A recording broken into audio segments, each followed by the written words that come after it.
All right, are there any other questions? Representative Hall? I move we give the bill a favorable report as presented. Yes, we do have do you have a sub? Yeah, it was a sub that we were speaking off of that we had talked about last week. It is a sub, and that's what we went over last week was discussed. We've covered it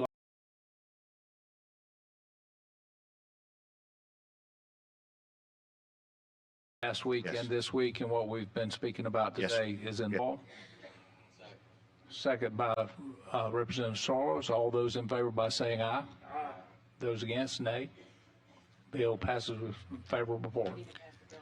Now we need to pass it as substituted.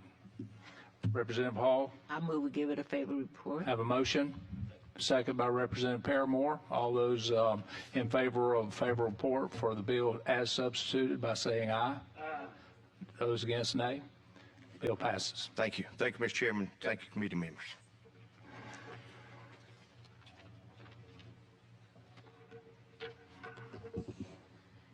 House Bill 477 by Representative Faulkner.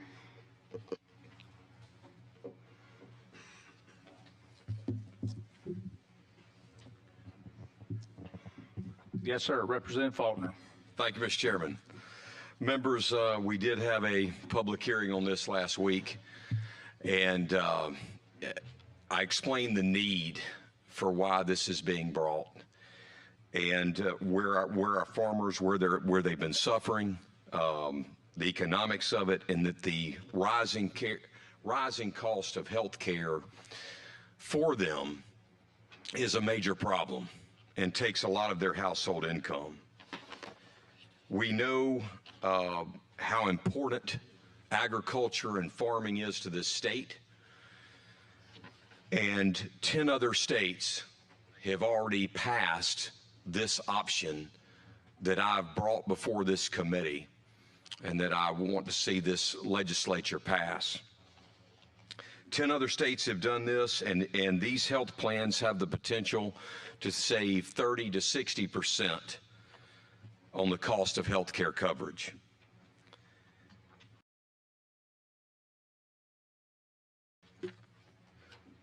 I mentioned to you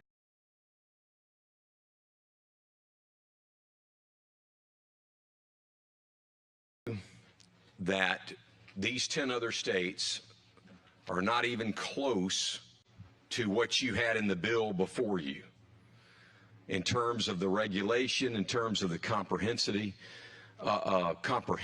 of it.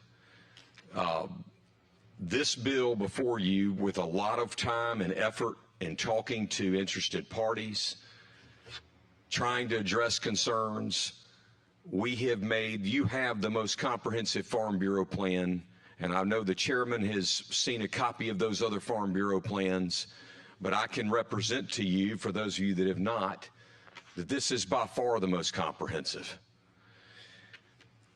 And even today, you know, even since the committee, we have continued to do what we've done for the last several months, and we've agreed to some other amendments. I think the bill as is before you is in great shape, and I don't think it needs any amendments. But still, to address concerns like we've done, we are going to have some amendments today that I will tell you are friendly. Things that farmers and this plan was going to do already. But we're going to codify that in the law. I just caution you that this is going to be, we don't want to cause a lot of limitations on the ability to provide this type of affordable health plan option for the men and women, these farmers who are sitting here today. The idea is to allow this option like it's done in all these other states, and it's working really well. And what you have before you is already more comprehensive and puts more things than any of those other states. And the more we keep putting in, the more my fear is that we don't get to provide an adequate health care option for these farmers and small business owners. So I do caution, there are some amendments, Mr. Chairman, that we consider friendly, and we discuss those. I've heard about some others. Hopefully they will not be brought, and certainly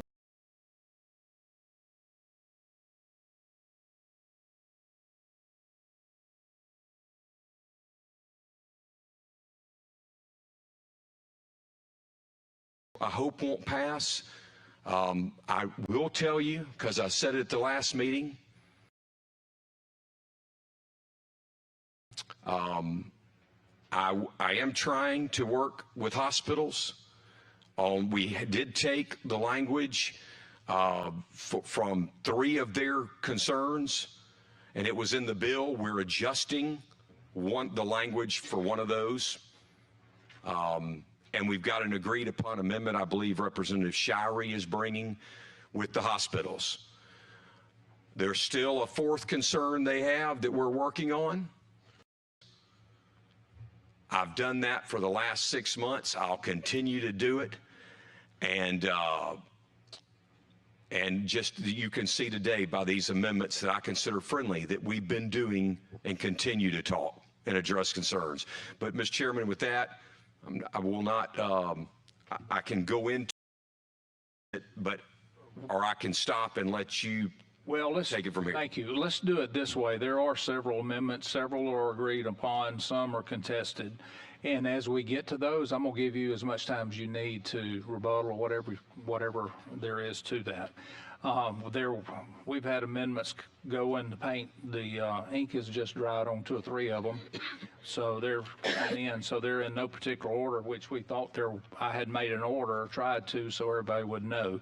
But unfortunately, I think that got mixed up. So in your packet, you'll see where our clerk was talking about the number at the top left, UU-1.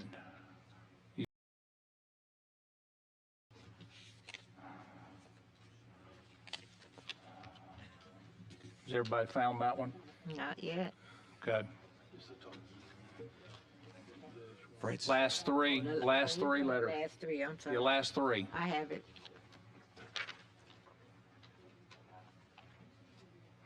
KHZMWUU-1. While they're finding that, may I ask him a question? Or do you want Yeah. to just go through? Oh, I can wait. Okay. Ms. Hall, do you have a question for the sponsor? Mr. Faulkner, you made a statement there are some things that causes limitations as it relates to this. Would you tell me what specifically were you referring to?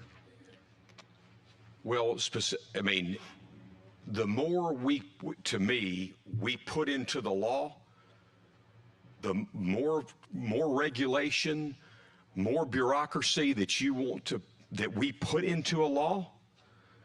I mean, the law's there. And so when you're looking at trying to provide options, to give a health care option to people, that's what you're trying to do. We're trying to do through this bill. The more regulation, the more bureaucracy that you put in, and the less flexibility you have. If it's to ever change 20 years from now, to give a member of remember, and I should have said this, let's remember, this is to provide a health plan option for their members. I understand that. This is not. You answered my question. Thank you. Thank you, Ms. Hall. Representative Hope Jones, if you would go over your amendment, please. Yes, sir. Thank you, Mr. Chairman.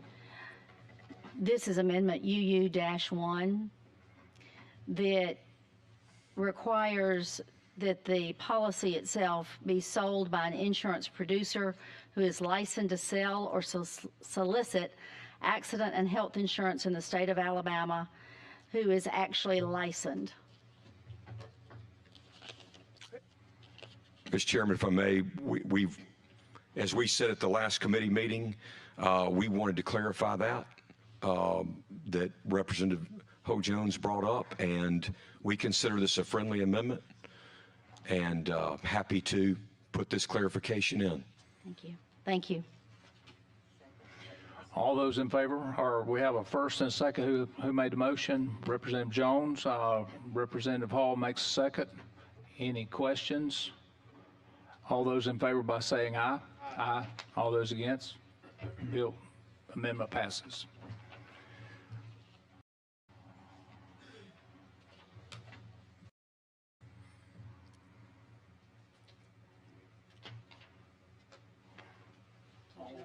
No, all these numbers are the same. Which one? That and that. Every one of them. Okay, Representative Hope Jones, while we're with you, you have another one? Well,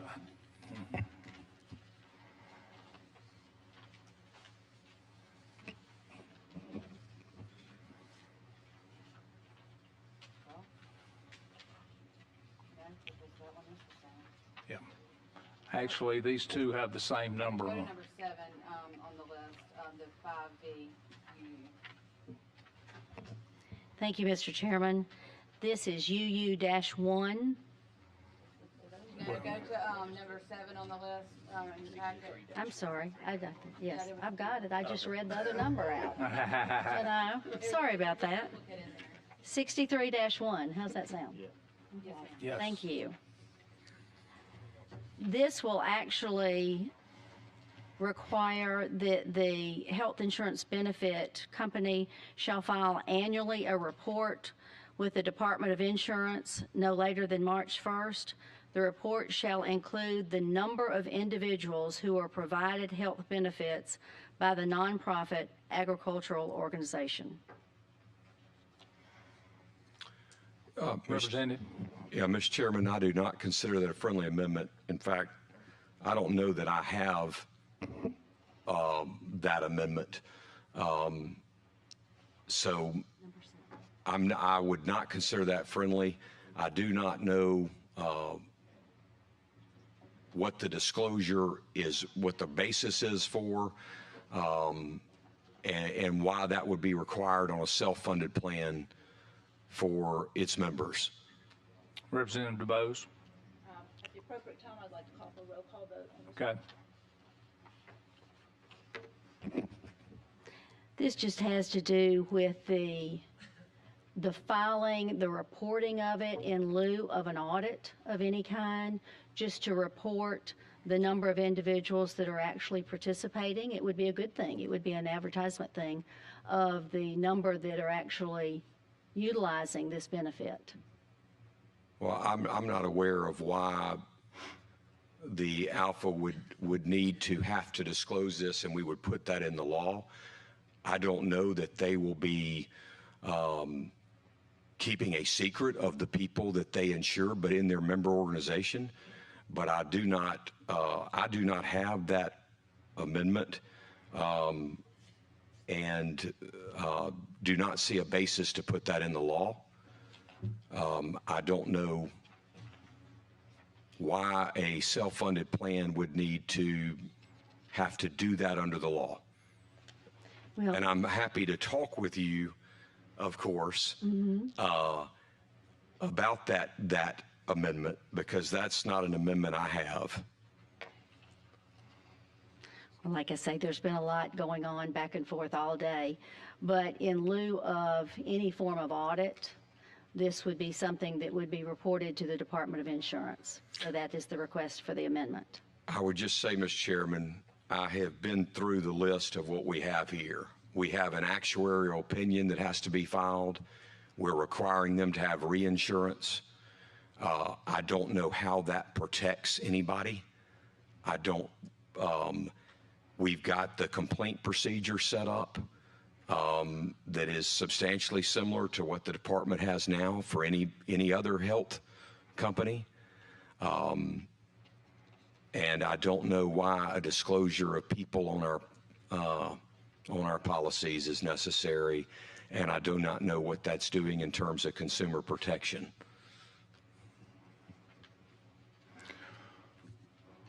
Do I hear a form of a motion? Okay, we have a motion to table it. Have a second, Representative Paramore. Are you calling a roll call vote on this one, or the final vote? Okay, all those in favor to table by saying aye. Those not to table by saying nay. Okay, Bill, the amendment is tabled. All right.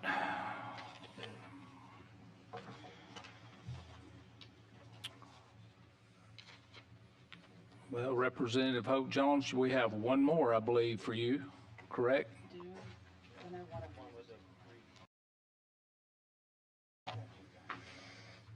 Okay, Representative Warren. Thank you, Mr. Chairman, and to Representative Faulkner. I really consider this a consumer-friendly amendment to replace line 88 through 89 on page 7 with the following. Alabama, 1975, Section 11. A nonprofit agricultural organization may not impose or amend any annual or lifetime benefit limitation or cap in any plan for health benefits unless the nonprofit agricultural organization provides notice no less than 60 days in advance of the federal open enrollment period to all health benefit plan members and all in-network care providers. And then section 12 will read as it so states, and then replace line 213 on page 8 with this act shall become effective on June 1. Representative. So, Representative Warren, I believe this is I mentioned that we've been talking to hospitals on their fourth kind of major concern. This is dealing members with annual caps.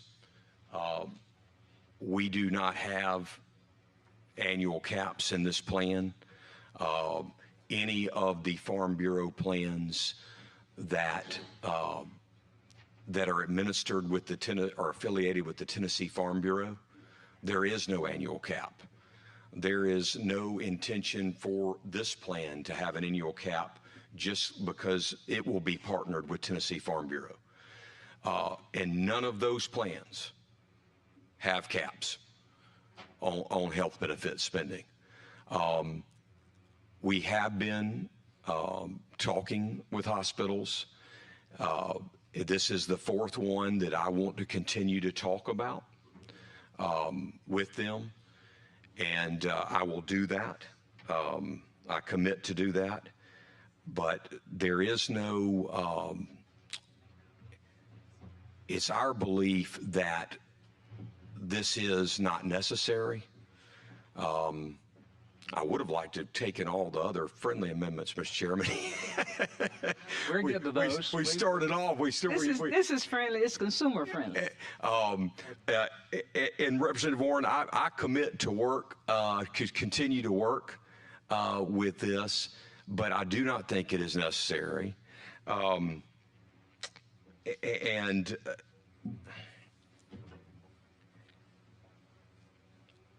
There's no plan to have caps or there to be caps, but the notification done by providers and through the TPA would be the one that has those contacts with network providers. It's not Alpha Health, it's through the TPA. And so how that can be accomplished and putting that in the law is something, again, I see as over-intrusive. We want to give hospitals assurances, and we put in, like I said, the no surprise billing, the prompt pay law, and you don't see that in the other Farm Bureau plans. This would be covering something that, in my opinion, is very unlikely to happen, and it's not necessary to deal with in the law. And that would be my position at this point. It doesn't mean I'm not willing to continue to talk and work on this. We have been working on this even today. And so I would ask for the committee not to pass this at this time, because I do believe it's dealing with something that is highly unlikely to ever happen. Talking about, addressing notice, and the notice could be a major burden to put in the law, and for Alpha Health. I do have a question about that. What kind of major burden would that be? Well, as I understand the amendment, we do have an agreed upon amendment with hospitals that I have in front of me. Is it dealing the same as this? No, it's a different issue. One? Okay. It's a different. Well, make sure I've got about 5 copies of everything. Let's Yeah. make sure I've got the right one. Yeah, it was clarifying the network issue, but it requires, as I understand it, I mean, this has really been talked about today, the one Representative Warren's mentioned. So, giving, providing that notice and limiting the ability, for example, say you want to make a change in your policy for short-term products or for pharmacy, and you want to give people an option and say you can have a lower premium. Say 20 years from now, Alpha Health wants to give its members an option to where you say, we'll put in a cap. And if you take this cap, then your premium's much lower. You want to have that flexibility to give them that option, but then to take the notice out to require that a notice go out to every provider, when Alpha Health really doesn't have those relationships or those contracts. That's more through the TPA. So I understand where it's coming from, but again, it's putting a burden on the company and on something that they may not be able to meet in the law, and that's my concern, Mr. Chairman. And so I will say that this amendment is brand new today, Representative Warren, and so I do not have a copy of it, but I've seen it. And therefore, I'd ask the committee not to pass this at this time. Representative Jones. Representative Warren, I just wanted to clarify your amendment. It looks like it strictly has to do with annual and lifetime benefits. And Representative Faulkner, we talked at the other hearing, and I wrote down the other day, you talked about planning, and now you've said highly unlikely and do not currently. If you're not planning on, if it's highly unlikely, if do not currently, then it shouldn't be a problem. Well, To agree to the notice of 60 days for, this hypothetical situation. That's all I think Representative Warren is asking for, is the the highly unlikely possibility that this is done, that the amendment would say that they would be a 60-day notice. Is that right, Representative Warren? Again, like I said, it's a consumer point. well, to clarify, it's about annual and lifetime caps. Correct. And the language that we offered and that we're agreeable to is what is in 2 other states of the 10. And we've offered that language. And I don't have a full response. I know this is the preferred route from hospitals, but 2 other states, there's only 2 states that have addressed it. And what they did is they put in a $2 million minimum. And we will take that language. 2 other states have done it, and we would take that language. But we don't have that amendment. Well, because in talks with hospitals, as of today, that was created this afternoon, but we had previously and have asked the hospitals about the amendment. The only thing that addresses caps in any other Farm Bureau state is that what we're willing to take, and that was a 2 million minimum if you ever did put a cap in. Well, and Representative Faulkner, as far as my thought process would be to make the bill in the state of Alabama the best one, not necessarily identical to those other states, because we want ours the best. And it is. There again, I go back and say, you know, there's a lot of, we're not planning on, it's highly unlikely, and do not currently. So there again, just the hypothetical, very, very slim possibility that this might be exercised, this would just be a protection, as you said, for the consumer. So I think that's what Representative Warren is just trying to do, to protect the consumer in the highly unlikely event that that might happen. And I think language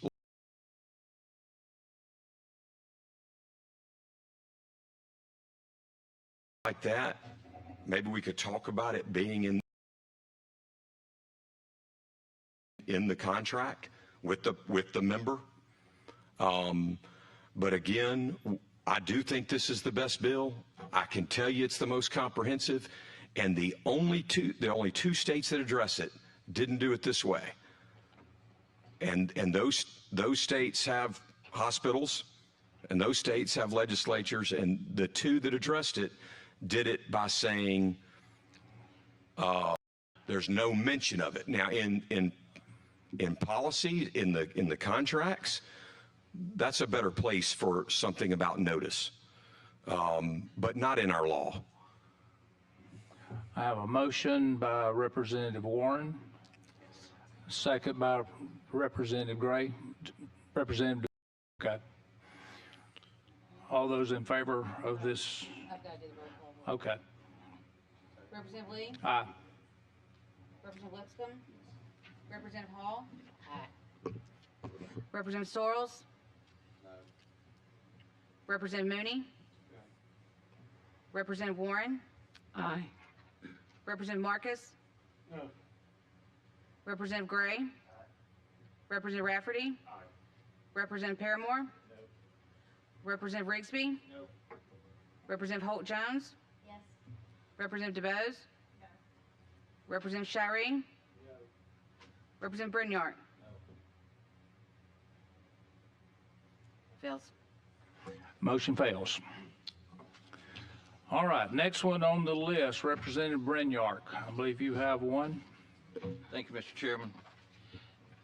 Representative, I do thank you for all the work that you've done on this bill, and I know that you have made it far more detailed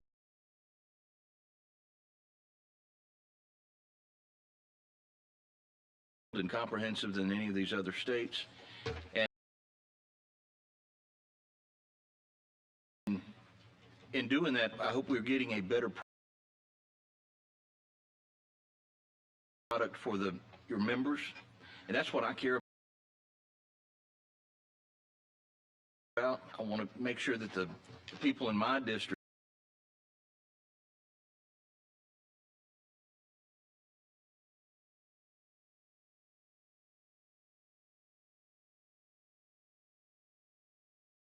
are getting the best plan that they can get under this bill. So it is with that in mind that this amendment is brought, and this is 9BM1, and it replaces line 116 on page 5 with the following. Section 5A, health benefits contracts provided under this act shall not be subject to individual post-claim medical underwriting while coverage remains in effect, and no member covered under a health benefits contract provided under this act shall be subject to or increase in premium for reason of a medical event. I consider that a great benefit for our members, for the members. You know, there's been some fear that since this is not an insurance product, this is not under the insurance department, it's not regulated as that you could, and it eliminates a fear that might have been there, and I appreciate what you're doing. Ms. Representative, I think this is probably the most absolute important amendment that stands in front of us today for exactly what Representative Brenya. I think every one of us want to go back and all our farmers and make sure that they're taken care of, and this is a major, major step. So we're grateful for that. So Representative Brendan York, you make a motion, second by Yes. Representative Rigsby. So all those in favor by saying aye. Aye. Those against, nay. Mr. Chairman, just a moment of personal comment on that. Yes, sir. I didn't think there was one needed. That's why I wanted to move forward. I know. I'll be brief. I'll be brief. All right. Don't talk yourself out of it. I hear you. Yes, sir. I just wanted to say, because I agree with your comments, and you know what we've said is that once you're covered on this plan, you're not going to be canceled or your premium raised based on an individual health condition.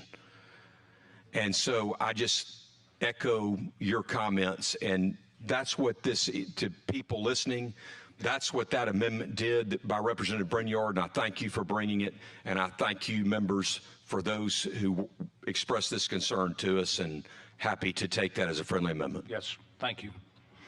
All right, Representative Soros, you have an amendment? Yes, sir. Thank you, Mr. Chairman. This amendment is KK-1. Basically what it does is it takes the collection of the premium tax and puts it in with the Department of Insurance as opposed to the Department of Revenue. And then the Department of Revenue or Insurance would be the one that would administer to the different parties. Mr. Chairman, we consider this a friendly amendment and discussed it with you. Representative Soros makes a motion. I hear a second. Representative Marcus has a second. All those in favor by saying aye. Aye. Those against, nay. The bill passes, or the amendment passes. All right. One I figured there would be some conversation about here. Another one, this is this one right here. It is Is this the new? by Representative Holt Jones. It's the KHZMWUU-1. It's the newest one I just handed out. Which one is that? Thank you, Mr. Chairman. This is MWUU-1.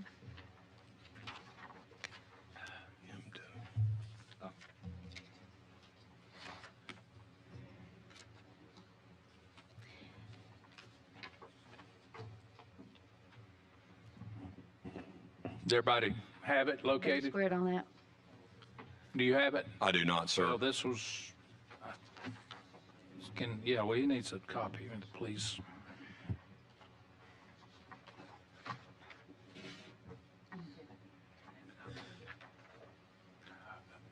You did have it this afternoon. I don't know if you have a copy. I do, Mr. Chairman. Okay. I was under the understanding that some of this language was going to be, but yes, I have seen this. The lower part is the only part that affects. The upper part is the synopsis, which is unnecessary. Representative Hope Jones? Yes, sir. Replace lines 212 through 213 on page 8 with the following. Credited to the general fund, section 12, the Department of Insurance shall enforce this act. Section 13, the act shall be effective June 1st. Representative Gray? Would any representative? Yes, sir. Thank you, Mr. Chairman. Yes, sir. I do consider this an unfriendly amendment. And, you know, as I've mentioned to y'all and said enough, we've got more regulations in this bill.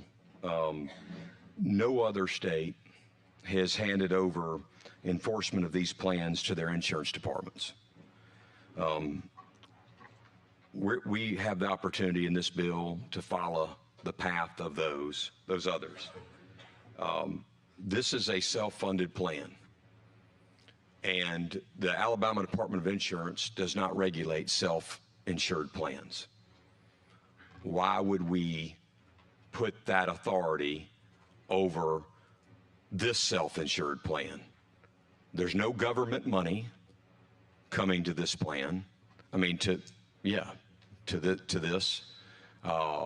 This is all self-funded, and our Alabama Department of Insurance does not regulate self-funded insurance plans. What does this mean? What does that language mean? Enforcement. Enforcement of what? We put in prompt pay law in this bill. We put in some no surprise billing. Those are federal. That's federal language. What does enforcement mean with regards to those provisions? What does enforcement mean with regard to any of this? Does that mean, what is that? To me, it's very vague. I don't know where that authority leads. We have in this bill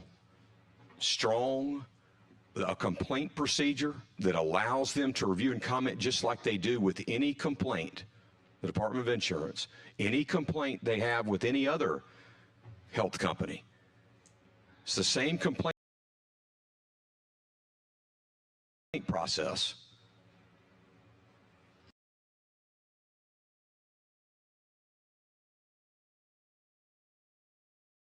And if someone had an issue, then they can do the same thing they can do with another health company, and that's that they can go to the courts. I believe we have plenty of oversight in here from the Department of Insurance on what they do, and that's handling complaints from policyholders, making sure we have good reinsurance. I don't know, this is too vague for me to understand and what that means, and I don't know that the Department of Insurance would know what that allows them to do or they can do. So that, Mr. Chairman, I would consider this an unfriendly amendment. Okay. Representative Gray, you had a motion earlier. And I'd like to second that motion. Okay, Representative Hope Jones. Yes. Sure. All right, any comments? Okay. Representative Lee. Aye. Representative Lipscomb. Representative Hall. Representative Sorrells. Representative Mooney. Representative Warren. Representative Marcus. Representative Gray. Representative Rafferty. Representative Paramore. Representative Rigsby. Representative Holt Jones. Representative DeBose. Representative Shirey. Representative Brinyard. Passed. Amendment passes. Representative Hall, you have an amendment? Before I comment the amendment, I wanted to know, have you had any conversation relative to pre-existing conditions in terms of your health benefit plan? Representative Hall, so the ability, and this is no secret, I mean, the ability to underwrite in these Farm Bureau plans for their members, the ability to underwrite is what allows one of the main things that allows them to offer a lower health care option. Now, they have an 85% acceptance rate in the Tennessee plan that has been in existence since 1947. 85% of the people who apply get covered. But yes, I mean, the reason this works and can work, you have to have the ability to underwrite. That's what made that amendment we put on a little while ago, you know, when I spoke to it. It's very important. If I'm assuming that's what you're talking about, I am. if that would kill the bill and would kill this as an option for Alabama farmers and small business owners. Thank you.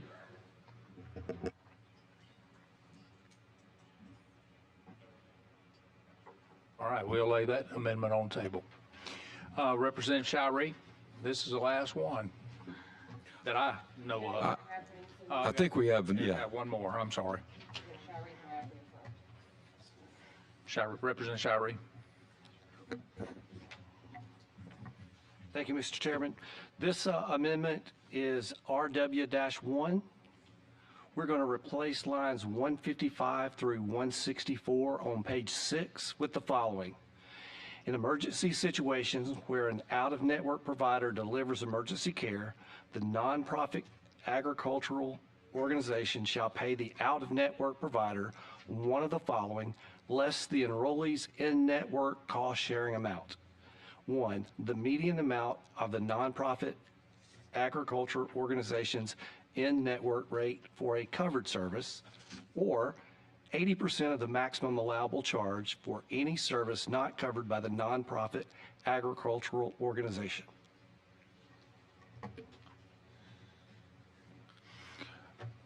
Representative Faulkner. Mr. Chairman, this is a friendly amendment. I want to thank the Hospital Association for working with us on this. We kind of got notified that the agreed language we had on this may not work, so really worked hard with them today, and this is the agreed upon language to fix that, and so it's a friendly amendment. Okay, we have a motion by Representative Shirey, second by Representative Paramore.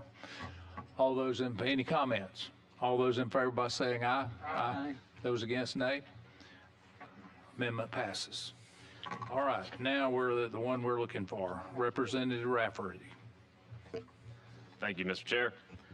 All right, everybody, the number for this one is I3F5EW6-1. What this amendment here does is it would provide that mental health, substance abuse disorder, and behavioral health treatment would be covered, as well as prescription drugs under these healthcare plans. I think I don't have to go into too much elaborate detail as far as why this is crucial and important for the state and for all people here in the state. So I'm happy to entertain any questions. Representative Gray, and second by Representative Holt Jones. Any questions? All those in favor by saying aye. Aye. And that was agreed upon, correctly? Yes, sir. Okay, not for LD let you say that, so we want to get that on the record. Thank you, Representative Rafferty, for bringing that, and something we were already doing, but I think it was a good amendment. Thank you. The amendment passes. All right, we're now back to the bill with several amendments. Representative Shirey.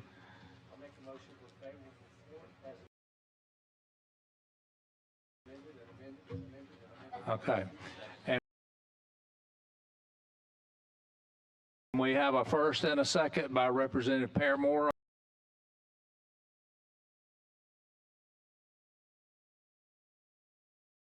All those in favor for this bill?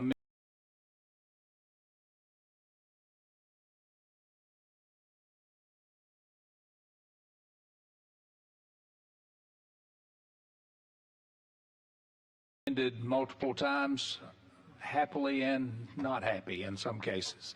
All those in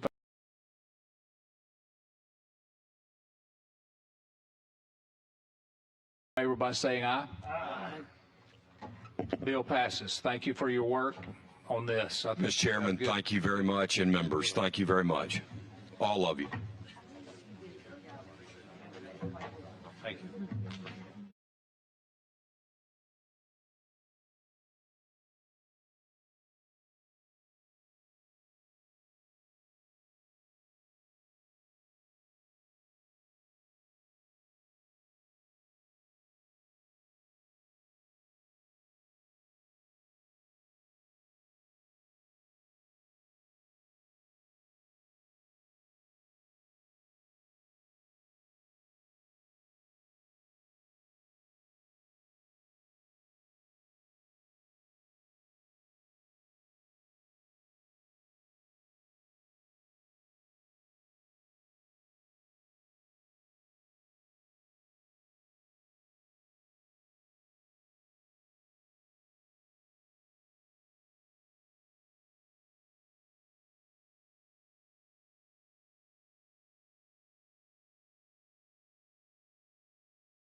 Bill passes. Thank you for your work on this. I think Mr. Chairman, thank you very much, and members, thank you very much. All of you. Thank you.